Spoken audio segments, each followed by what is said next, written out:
질투심 때문에 불편하지는 않은가? 질투심에 사로잡혀 감정의 늪에서 허우적대고 있지 않은가? 질투심이 가끔 생기는 것은 괜찮다. 하지만 통제할 수 없을 만큼 커지면 문제가 된다. 모두의 감정 건강에 영향을 미치기 때문이다.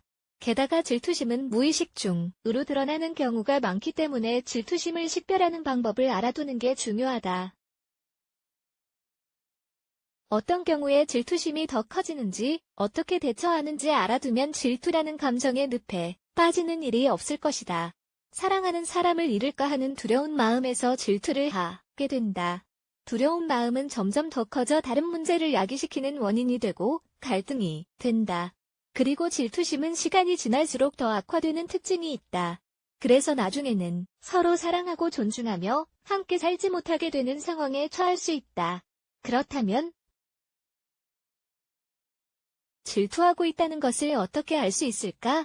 질투심 때문에 관계를 망치고 있다는 징후 파트너의 사생활을 통제하려고 한다. 질투를 하는 사람은 상대방의 사생활을 존중하지 않는다. 상대방의 사생활을 당연히 다 알아야 한다고 생각한다. 그리고 상대방의 삶에 다른 사람이 있지는 않을까 하는 걱정을 한다. 이런 걱정을 하면서 상대방의 핸드폰, SNS 등을 계속 확인하고 감시한다. 이렇게 하면 상황은 더 나빠질 수밖에 없다. 나중에는 파트너가 자신의 친구와 인사하거나 잠시 수다를 떠는 것만 봐도 너무 불안하고 미칠 것 같은 느낌이 들 수 있다. 파트너의 사회생활을 제한한다. 질투 때문에 파트너의 사회생활마저 통제하려고 하는 경우가 있다. 파트너가 친구나 가족, 동료와 함께 시간을 보내겠다고 하면 질투를 하면서 싫어하는 것이다.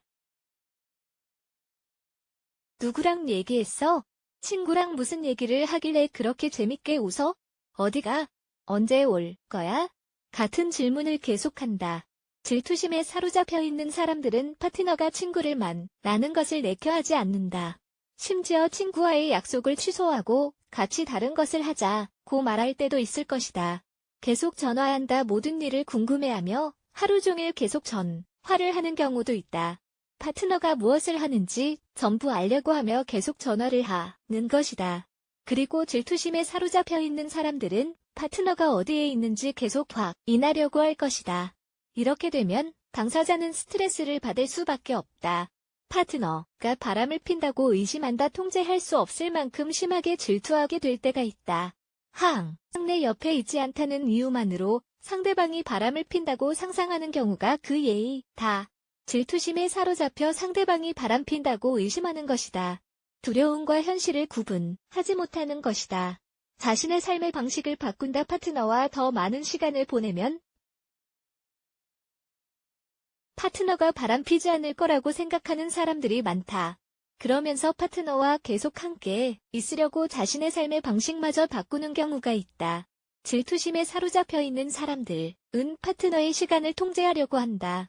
스케줄을 확인해서 스케줄이 없는 시간은 무조건 같이 보내자고 요구하는 것이다. 파트너가 옷 입는 방식도 불만스럽다고 말한다. 파트너가 옷 입는 문제를 가지고도 질투를 한다.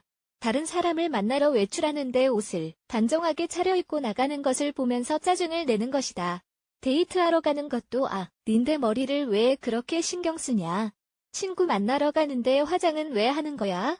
그렇게 입고 친구 만나러 가려고? 약속이 왜 그렇게 많냐? 하는 말을 하는 것이다.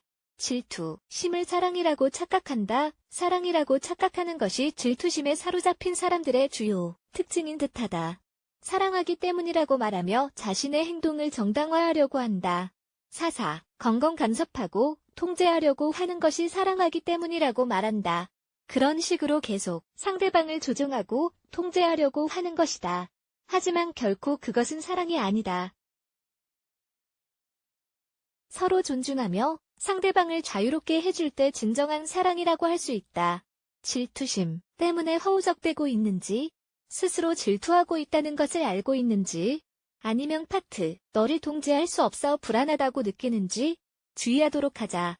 가끔은 질투심을 느낄 수 있지만 관계를 해칠 만큼 질투심에 사로잡혀 있어서는 안 된다는 것을 꼭 기억하자.